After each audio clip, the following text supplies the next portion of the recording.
Hello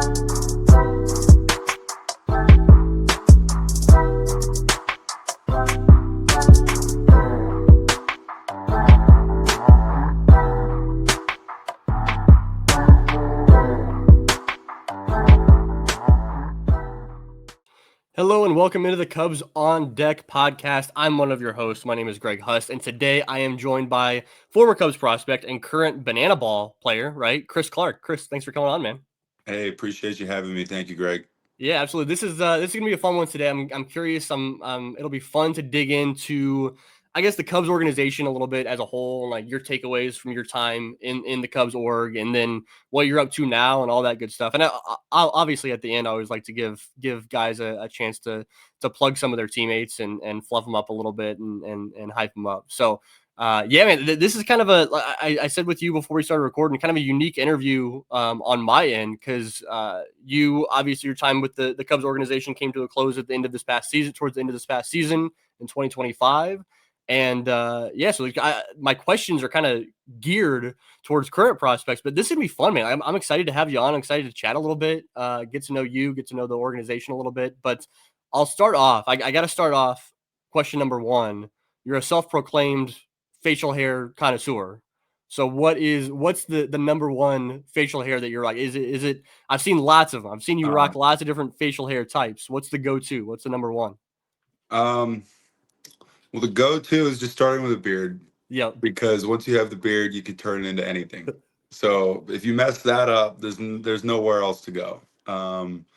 I personally like just deleting this part.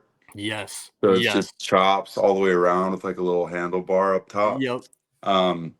That particular one, my wife hates. So usually when that makes an appearance, I'm not home. Yeah. That was actually going to be my second question, was which one does she hate the most? So like they're the same answer. Yeah, they're the same answer. Although there is one that she hates more. When I pitched in Dodger Stadium in the Dodgertown Classic, I was pitching in college. I had a goatee going into the season. Okay. And I started to get the whiskers, and I could finally like curl it. We get into Dodger Stadium, and there's like all these grooming supplies. There's like literally everything that you can think of, including mustache wax. So I had curled. I had a Fu Manchu all the way down, a Flavor Saver in the middle, and then curled mustache on the side. So my face was growing in like 5 or 6 different directions, and I went out, I pitched, I did fine. I came home and my wife was like, girlfriend at the time, was like, you gotta get rid of that immediately. So I just turned it into a mustache, cut the whiskers, and you had 3 different facial hairstyles going on at the same time, which is incredible. Yeah, it was a lot to take in. I think my only goal was just to confuse the batter, and he would forget that I was throwing a curveball or something. You've heard of a junk baller, but you are like a facial hair ball. Like that's just so unique. Yeah. Well, I've also done the fish hook, where it's like it doesn't connect here. Yep. And it goes all the way around. Yeah. So I think Mike Fiers did that in the major leagues for like several starts. I think he rocked that, which is incredible. No, it was electric. I see that picture of him surface on social media like once every like few weeks, where it's like, hey, remember when Mike Fiers did this? You got to break that back out. That's great. I mean, in banana ball, I think I'm probably going to do. It takes me about a month or so to like grow a beard. Something similar to this. Yeah. So I'll have 10 cycles because it's 10-month season of different things. That's incredible, dude. You know what? Let's get into the banana ball first before we get into some Cubs talk and stuff about that. Let's talk banana ball. So hand up, I'm obviously well aware of banana ball, but like the intricacies of how that like league works, I'm not as familiar with. And also, I guess I'm curious from your perspective, like you just got drafted in the banana ball draft by the Texas Tailgaters, right? That was the team you got drafted by. That was like pretty recently. That was a couple months ago, right? Yeah, that was November 13th. Okay. I got picked 3rd overall. Yeah. Jackie Bradley Jr. went number 1, which was a crazy wrench into everyone's plans. Yeah, the Tailgaters wanted me as a starting pitcher. I feel like in these past few years, I haven't really been starting. I've really like I've been handed the ball early, but Yeah. my pitch limit was always kept below like 70. Yeah. Um, and I can't tell you how many times, Greg, with the Cubs, I would go 5 or 6 innings, and then I would have some front office guy call me or be there at the field and say, "Yeah, you were never supposed to go five." Okay. But I was just cruising. Yeah. Yeah. Yeah. So they just sent me back out because I hadn't thrown my pitch limit yet. And I'm like, okay, that's just ridiculous. I'll keep Yeah. my mouth shut. But then before I knew it, like 2, 3 weeks later, I'd be going 2 innings. Yeah. And I get it. Baseball, it has its spots, especially when you move up and down. But like I would throw 2 innings, um, and I'd be out of there in 11 pitches, like 15 pitches. But then Yeah. I'd start and throw 75. So Yeah. there's this huge gap in the middle that I felt like may have contributed to my body hurting more than I Yeah. think it should have. Um, and I was on the phone with the Tailgaters, and they're like, "Hey, we're going to give you the ball every Friday." Yeah. And they had me That was it. right there. That was all it took. I was like, I can give you 100 pitches every Friday, and they were like, "Yeah," and I'm like, Okay. Cool. "Perfect, let's Yeah. do it." So I Um, mean, so how did that conversation start? I guess. Like, I guess how did you know you wanted to do banana ball first of all, and how did you know? I Like, did how did it. that get relayed to them? I didn't want to do banana ball. Oh, okay. Um, it was something that when it started coming up when I was in Double A, I would see all Yeah. these highlights on my phone. Yeah. Um, and I remember like talking to my girlfriend at the time, now wife. Yeah. Uh, I said, when my career is over, I would love to try this. Okay. So that was in Double A. That was so many years ago. That was probably Yeah. 3 or 4 years ago. And I get released by the Cubs. I had a pretty decent career, like a 4.2 as a starter, like a Yeah. 2 as a reliever, like something around like 350 innings pitched. Um, the wound was fresh when I got released Yeah. because that was the first time I'd basically been told my career is over. Yeah. Um, and then Banana Ball reached out to me. His name was Barry Aldridge. He's one of the recruiting guys. He was the original six that started the team. He was one of the original six people. So he reached out to me. He's like, "Hey, if you want to come, there's a tryout in Dallas." And I'm like, "Okay." Thought about it for a couple days. Finally got the courage to tell my wife. I was like, "Hey, there's this tryout in Dallas. I'm thinking about going." And she's like, "You said 4 years ago this is what you wanted to do." And I was like, "Yes, I did." So I show up, and I'm not really sure what to get into. I read the emails, learned like a little quick 10-second dance. Mm-hmm. I've just been shut down, so like I'm not throwing. And I was like, "Hey, like I'll go, but I'm not playing catch with anyone. I'm not going to throw live. Like I just want to shake some hands." Yeah. So I show up in a black polo and black Lululemon pants and tinted shades. Um, I show up just a little bit late, and they're like in the middle of the meeting. Everybody's wearing like costumes. If Okay. you've ever seen like a highlight of like a Halloween practice, Okay. Yeah. Yeah. Yep. Yep. that's what this was like. Okay. It was a Halloween practice at a tryout. Was it a It tryout was or was it a? electric. It was a tryout, but Okay. we had a dude in an alligator costume. We had a guy that was dressed like a mariachi band. There were dudes doing cartwheels all over the field. Guys that were actually wearing baseball uniforms, it was like cropped right Oh here. my And god. I'm like, what is this? So I show up and I'm the only one wearing normal clothes. They're in the middle of their meeting, telling everyone what the agenda is going to be like. And someone goes, "Who's Hollywood back there?" Oh no. Pointing at me. And I was like, "Hey guys." Every one of the players that was there thought I was like maybe a coordinator. Okay. And Yeah. I'm like hanging out with the players, I'm getting to know them. And like throughout the whole day, people would be like, "So what do you do here?" And I'm like, "Dude, I'm trying out just like you." And they're like, "You haven't done anything." And I'm like, "I know." I know. Um, I just pitch. Yeah. So dude, I'm super excited. It's a wonderful opportunity. The pay is great. Okay. Yeah. and and I can travel with my family rather than picking like one or the other. because Mm-hmm. because financially, like playing in baseball and being able to be with your family, there are weeks where you just have to choose. Yes. Yep. um Not only that, there's definitely some cities where it's like you probably shouldn't come here, not Mm-hmm. much to do, Yep. slightly dangerous. Yep. um But with Banana Ball, like you can fill out your info, and then Yeah. your wife and your baby can just travel with you, and then every week So you cool. just get a bill. You So just pay cool. the bill, Yeah. and I'm like, seems pretty simple. Yeah. So, and That's it's a amazing, great man. group of guys. Yeah, Yeah, I think that's so cool. Just like that whole setup and the fact. I mean, you're playing. You're going to be playing in major stadiums and football stadiums and crazy crowds. Obviously, crazy crowds. yeah. When's the season start up for you? Like, what's that process look like now? Like, what now that you've been drafted? Like, now what?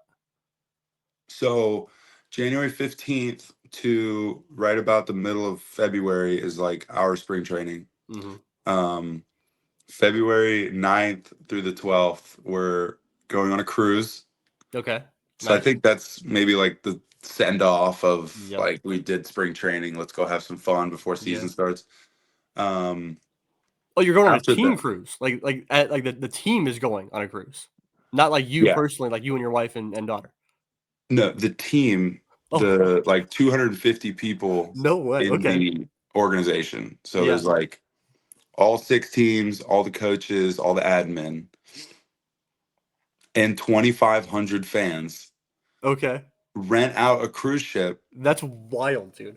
and just get to know the players. That's so cool. I'm sure there's like tons of like dances and performances, and there's gonna be things that are geared towards entertainment for sure. Yeah. That's what we do.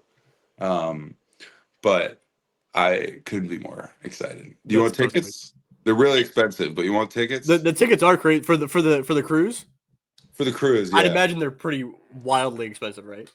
Um, Honestly, it's like right on par with like what a regular cruise would cost. Well, and for what it's worth, like that's Yeah. like Banana Ball's whole thing is that like the tickets for the games, like to go to the actual games, are like affordable. Like they're supposed to be so like they're set up in a way so that people can go and not have to like pay hundreds and hundreds of dollars to get tickets, which is so cool that they have it Yeah. set up that way. You know? Who like I love baseball. That's like where I'm at, and I will never knock the MLB because that is where the best players play. Yeah, But who wants to spend $200 on hot dogs and soda? yeah, it's crazy. It's You know? crazy. Are there Uh, any? Did you know any guys that were already playing when you decided to play? Like any former teammates, anything like that? so Nicky Lopez went to USC. I've never met him, but he's the Mhm. guy with he has a handlebar mustache that's Okay. legit, and it's like I think it was blue last year at one Okay. point. Um, there's a lot of guys with crazy facial hair. I mean, Yeah. that's the It's a place to thing. do it. Yeah. Yeah, so I knew Nicky Lopez. I knew Austin Drury. He was the 4th overall pick right after Okay. me. Um, he played with my buddy Brad Depperman, so I knew of him. Mm-hmm. But I didn't really know like that many guys Did did before. did you ever overlap with Ryan Kellogg in the Cubs organization or no? Oh, I did play Did with you? Brian. Yes, I did. Okay. Oh, that actually makes me think. So Kellogg and Austin Kuzminski. Oh, he's playing? Okay. Yeah, Yeah. I didn't realize he was there because I knew that Kellogg had been playing for quite a few like few years with the Bananas. So been there for like 6 years. yeah, that's wild. But yeah, because I wasn't sure. Because I know that you were in the Cubs organization for a long time. I know Ryan Kellogg was in the organization for a long time, but I didn't know if there was overlap between you guys there. Maybe just like a year or two. Maybe probably just a year. I guess 2019 maybe. Kellogg was the funny guy in AAA that I was like, when I got drafted, I was like, I hope I never. Here we are, 7 years later, exactly that person. That's incredible. I love that. All right, man. Let's get into your time in the Cubs org. So you actually spent weirdly enough, you spent time at all five affiliates because in 2019 you spent some time with Eugene, which is no longer a Cubs affiliate. So you spent time in five different affiliates. This is a very broad question, but I guess like what stood out as far as in the specific affiliates, whether it's the towns that they were in, the way those teams were run, like what stood out? What were some of your favorite parts about each of those kind of affiliates between Iowa, Knoxville? I guess at the time it was the Tennessee Smokies playing in East Tennessee, not in Knoxville. But I guess you got some run in Knoxville this year. So what's just the difference between some of those affiliates? Yeah, and both stadiums in Tennessee, I just realized. Yeah, that's crazy. Dude, all the affiliates are great. The Cubs do it right. First class organization. Eugene was great because I played in the Pac-12 and our home field was Oregon. So Yeah, I went to that field and it was someplace I'd already been before. So I was already comfortable. I felt like I knew my way around. Also, the golf was great. High A was South. That was a little bit of a mix up. I started opening day in South Bend and I looked fourth inning and it was snowing. And I was never done this before. So that was a wild place to pitch. Really love the town. Also, great place to golf. Get to Double A. Double A was fantastic. We had a really good squad that year. That was the first time I threw more than like 120 innings in a season. I had a good season. We were winning. Made it to the championship game and lost. Some dude hit like a grand slam against us in the seventh inning, and we just couldn't crawl. All golf was great. Triple A was Iowa, and that was like the first time the food was like really good. So I started to put on some weight, started to throw consistently harder. And like the dudes were just hilarious. Everyone says AAA is like a super salty clubhouse, but like I thought AAA was the funniest, most entertaining group of guys you could possibly be around. I don't know what it was like in the past, but the Cubs had a really great system. And of course the golf was great. So I'm sensing a trend here. Yeah. Then I go through all of that and I skipped low A. And last year I made a rehab start and I went to Myrtle Beach, and that was the stickiest place I've ever played baseball in. It was the most humid environment I have ever had to wear a uniform in. And if I could, I would go out there and pitch naked. At hot to where your whole body is like just completely sweating. Like even if you think about outside, your body starts to sweat. You were also there in like the dead of summer though. Like you were there in like July or what in June and July. Oh yeah, I don't remember, but it was pretty freaking hot. But how about the golf though? The golf it's the golf capital of the world. So the golf was great. The phone call I had when I found out that I was going to Myrtle Beach, I was actually pissed because I was like, I was AAA ready, and I felt like I was just going to be wasting reps. Mm-hmm. Right, because I kind of felt maybe a little bit rushed back. But you know, I was throwing fine. The ball's coming out well. I was getting outs. I was like, all right, let's do it.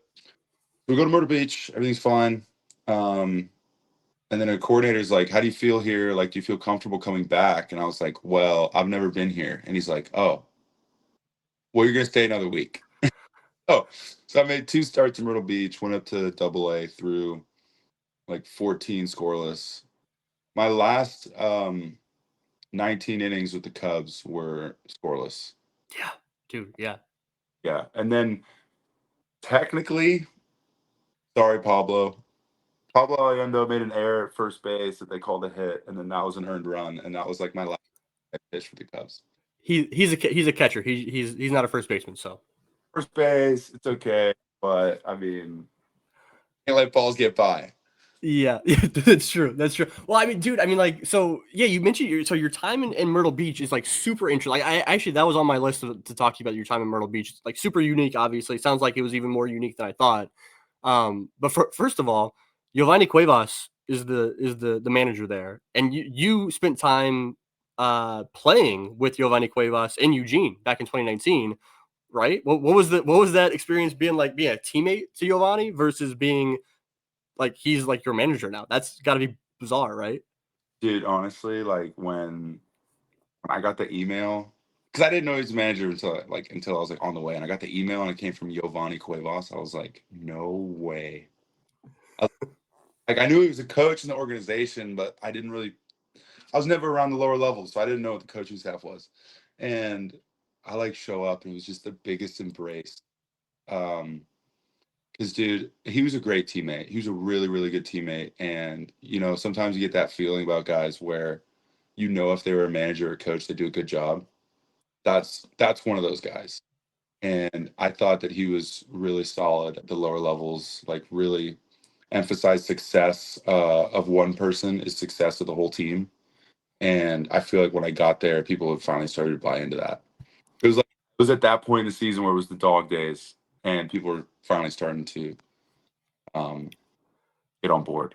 All right, so I mean, I gotta dig into this then. So I was talking with Luke Maley, who is the broadcaster in Myrtle Beach, and he was saying that a lot of people down in Myrtle refer to their season this past year as pre and post Chris Clarke being there. He said that when you were there, that you had the opportunity to sit down with some position players and some pitchers. What did that actually happen? And I guess I'm especially curious about your time if you did sit down with some of the hitters, because again, if we're talking pre and post Chris Clarke being in Myrtle Beach, the young, like the super young hitters that were there in the first half of the season were really struggling. And I get it, it's like the first half of the season and they're teenagers in a lot of circumstances. But then after you left, these guys took off, dude. Like they were terrific the second half of the year. So is there truth to what he was saying? Yeah, there's a little bit of truth. I mean, I kind of got there, and like with Yovanny being the manager, I definitely had like I had enough dirt on him to where I could kind of run the team. Um, and I was a veteran, so I walked into the clubhouse, and I knew that there were eyes on me, but I didn't realize how many questions were going to be asked, and I didn't realize how many good questions were going to be asked by such young players. So all I did was just give them an honest answer. And when something stood out, I would just pull a couple guys aside and just be like, "Hey, this is why we do this. This is why we don't do this." One great example is Ty Southasine. I think that's probably who he maybe mentioned. Ty got into a bases loaded situation. We had no outs. He became the first out of the inning after a strikeout and possibly maybe yelled an expletive at the time.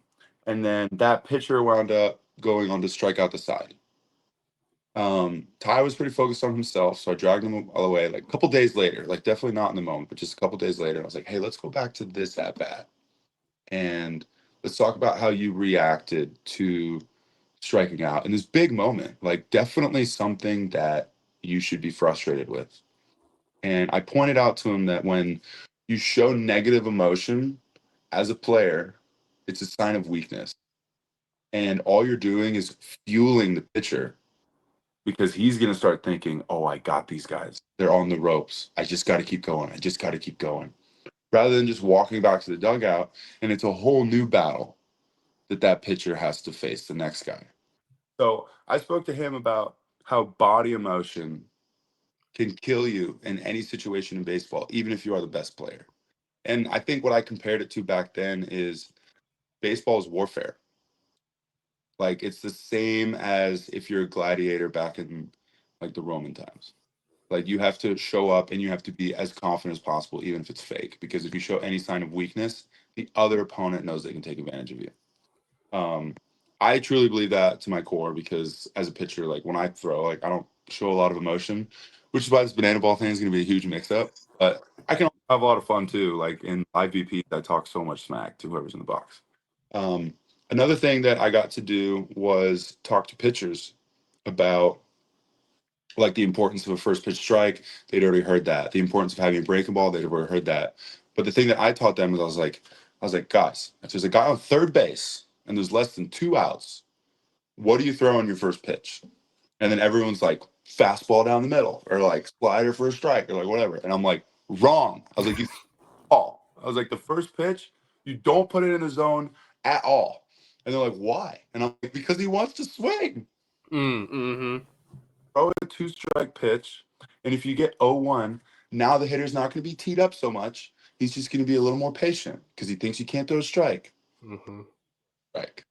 So I started talking about like the mental side of the game when I was with Myrtle Beach, and I don't know if there's a pre Chris Clarke era and a post Chris Clarke era, but all I can say is when I left, they won the next 10 games. So, You ever think about coaching?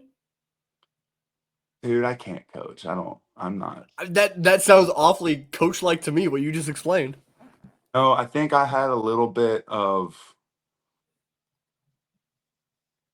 I was a player that was giving advice about the game. I wasn't lecturing. I was simply answering questions when I was there. And to be honest with you, the only reason why those guys learned so much the time that I was there is because of the questions that they asked.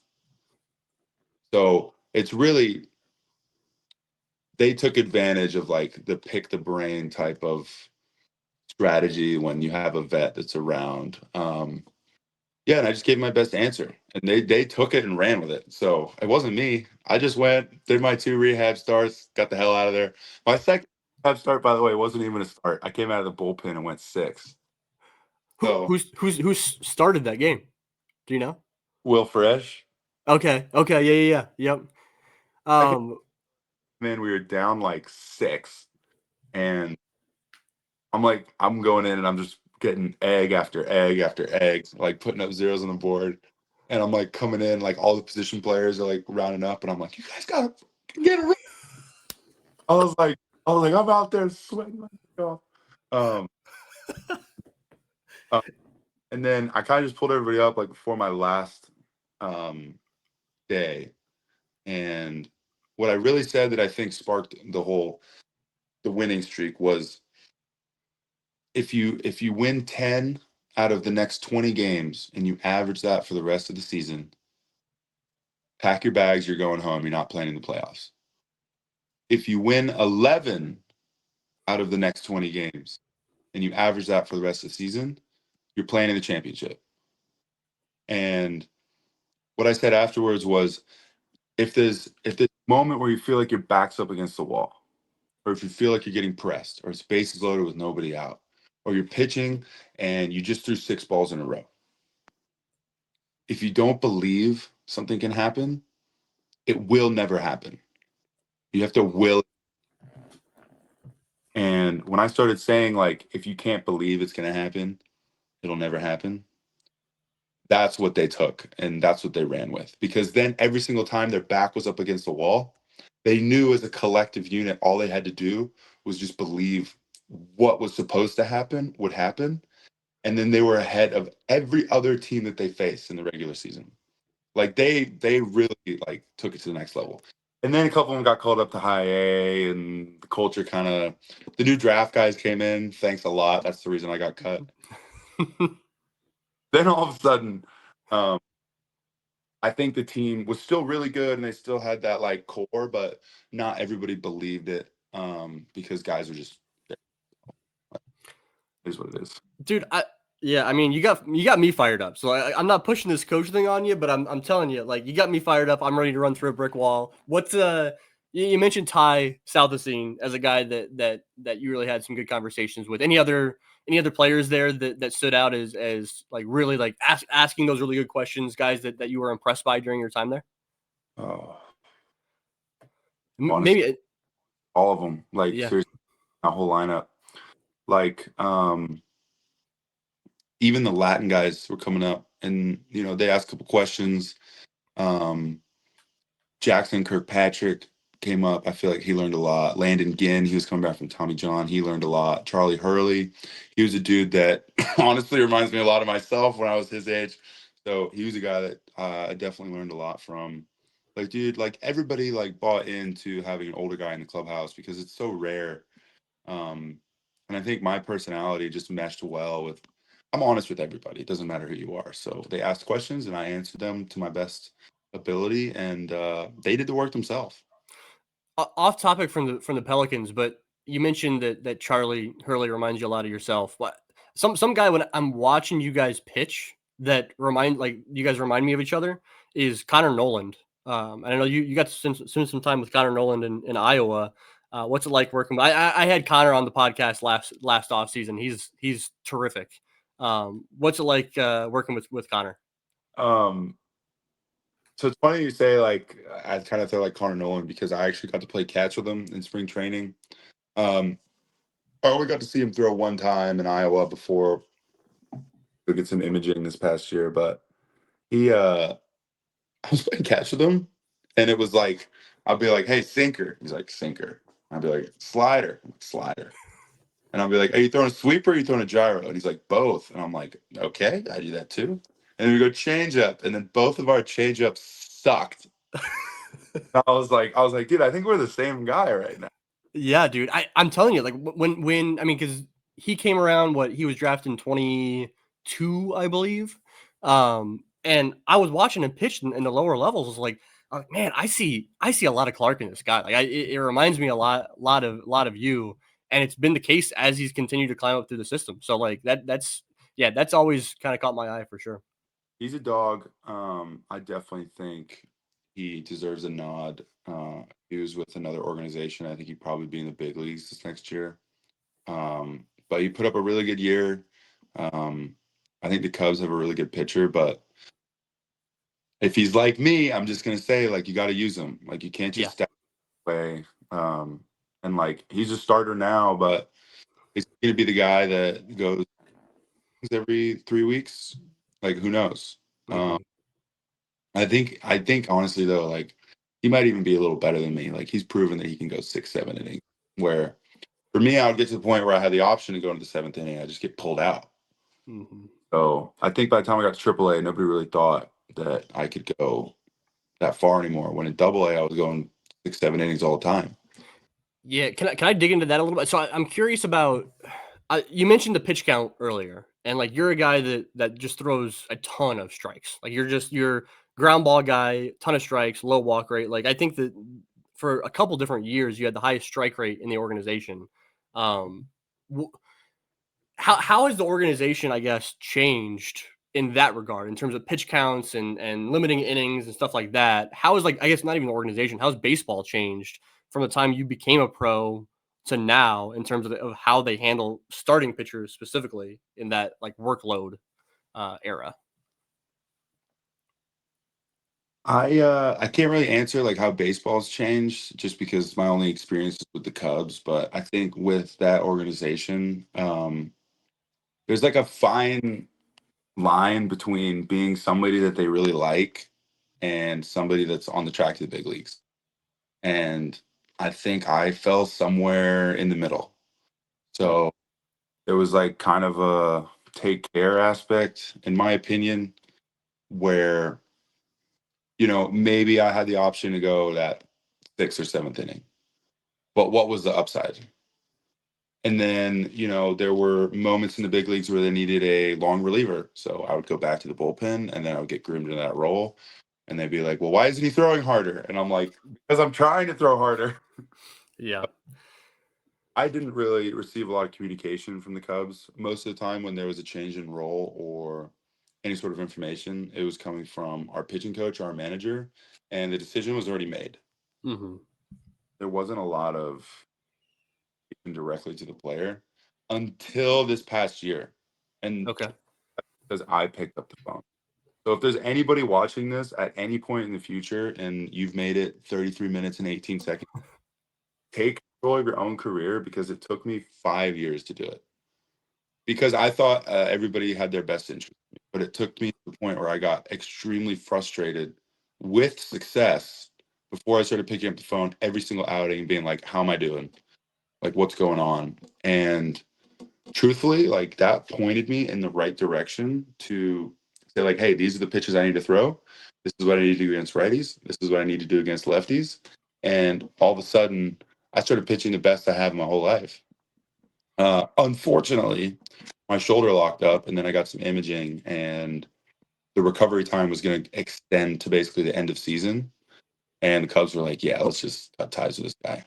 But it worked out great because I came home 3 days before my daughter was born, and I've been able to be home ever since. So couldn't be more happy. Yeah, it all works out for sure.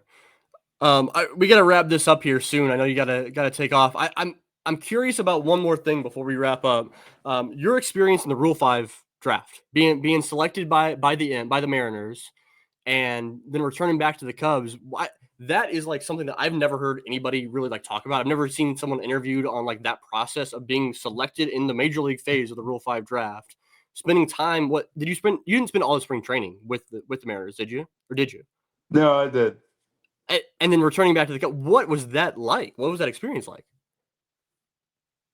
All right, because it's the last thing, I'll start at the beginning and then I'll get to the end. So my phone charger broke the day before the Rule 5 draft. Oh no. I didn't charge my phone overnight. My agent told me that that wasn't something I had to be concerned with. Okay. I was like, okay, whatever. I don't care anyway. Yeah. So I'm just, I'm going to go out and throw strikes. That's my job. My phone's dead. All of a sudden, I walk to a gas station because I didn't have my car. It, in Arizona in September or whatever, and plug the phone into the wall, leave it there. It's going crazy. My phone's going like ping, ping, ping, and it's saying congratulations, congrats, draft, like way to go. And I'm like, oh, it's picking up text from 4 years ago. I was like, oh, so I'm like looking at it. All right, I'll just put it down. Like, who cares? Finally, I get a text from my agent say, hey, call me when you can. So I pick up the phone and he's like, yo, let's go. And I'm like, dude, what happened? I was like, you need to explain to me what's going on right now because I'm pretty sure my phone's broken. And he goes, you just got picked up in the Rule 5 draft. You're going to the big leagues. And I was like, oh, that's wonderful news. I was like, I'm going to the big leagues and my phone's not broken. Moment where I was like, okay, baseball is like, it's serious now. Everything else was preparation for this moment, but now it's serious. Um, I was in the middle of a camp with the Cubs, pulled out of that, go over to the Mariners complex, start to meet all the guys. I was there from like end of December, engaged in January. So middle of January, February, March. I was there for all of March. I made it there. I got sent back on March 26th. My opening day in Seattle was the 29th.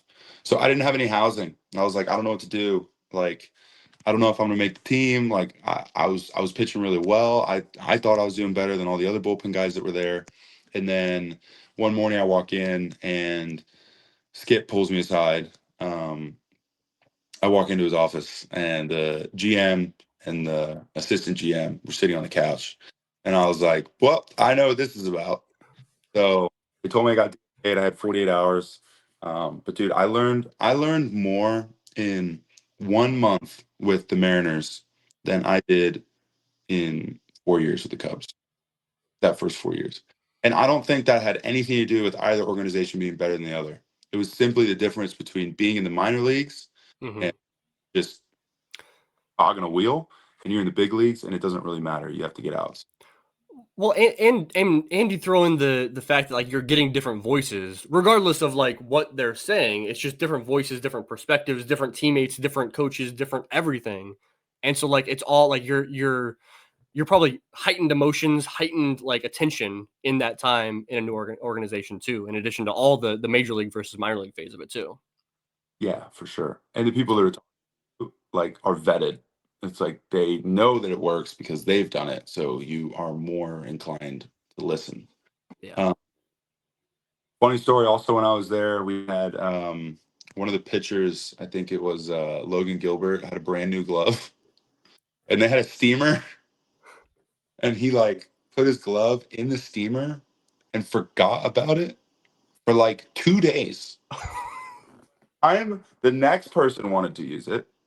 They had to pull the glove out, and the leather was ripping like butter.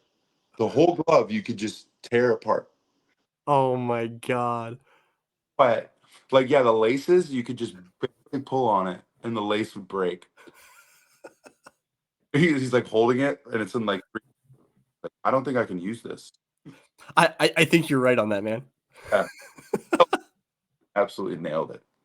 Oh man. All right, man. Well, like I said, I know that you got to get going here. I'll give you one last chance here. If there's anything you want to say about the Cubs organization, about teammates that you want to fluff up, like I said, giving you the opportunity to fluff up some teammates at the end here. Anything like that before I let you go here. Dude, I got nothing to knock on the Cubs org. Definitely some hard feelings towards the end. But first class org, like very good organization to be attached to as a fan. Um, a lot of their decision making has gone through the computer these past couple of years. That's fine. I believe that if there were more eyes on the field that were making decisions, things would be better, but that's just the way baseball's trended. Um, I don't think I was a guy that would stand out on a piece of paper. Unless you were looking at ground ball rate, then you'd be like, wow, this guy can do that all the time. Um, Teammates I don't want to fluff. I don't know if Cole Franklin's going back, but Cole healthy. Connor Nolan should debut in the next 2 years, hopefully next year. All he has to do is stay healthy. And then guys that are down at the lower levels, watch out for Jackson Kirkpatrick. That dude is not only a psycho on the mound, he's a psycho in the weight room. And he's doing some stuff that I've never seen any baseball player do. And with the research that he's put in and the way that his body's really, really like actually becoming bulletproof, I think that's a dude that could be in the big leagues like way faster than anybody else. So I have a buddy that coached him in college and has said nothing but awesome things about Jackson Kirkpatrick. And that's a big dude, man. That's a big dude. You're a big guy, and I think he's probably a little bit bigger than you, even, right? About the He's same size. guys, Yeah. he's probably like 30 pounds less, but he's about the same size. Yeah. All right, man. Like I said, I appreciate you coming on. This is super unique from this podcast, but really, really appreciate you taking the time to hop on the show, and wish you nothing but the best with the Texas Tailgaters and Banana Ball. So I guess I, this is different, right? Where can people, do you know, where can people watch Banana Ball? Where can we watch you play when the season rolls around in the spring? Dude, so they live stream every single game on YouTube. So you can just type in bananaball.com, or you can go to YouTube and type in whatever team you want to watch. There's a database of every game that's been played, and they live stream on YouTube. So that's the best place if you're not there to watch the games. There's a lottery. There's 3.2 million tickets on sale next year. Right now, the waiting list is a little bit over 4 million. So you've got about a 60 to 80% chance of getting a ticket if you go into that lottery. But the longer you wait, the less likely you're going to get a ticket. The Tailgaters domain is going to be mostly in Texas, Oklahoma, and Tennessee. So if you want to come out to watch us, maybe hit me up on Instagram at Topher Clarke, and I'll deny you tickets. And if I don't have any family, then I'll try and slide one your way. But if nobody's there, I'm probably using my tickets to bribe some golf courses. So That's fair. I man, I appreciate it, Chris. Thank you so much for coming on the show. Everybody out there listening, appreciate you tuning in and listening. You can find us on YouTube on Cubs on Deck on YouTube. Subscribe there. Give us a comment down below. Let us know what you think. Subscribe on all the different Apple, Spotify, iHeartRadio, all that good stuff. And this episode should be dropping on Tuesday morning, and we'll be back in your ears in either 1 or 2 short weeks. Thanks, guys.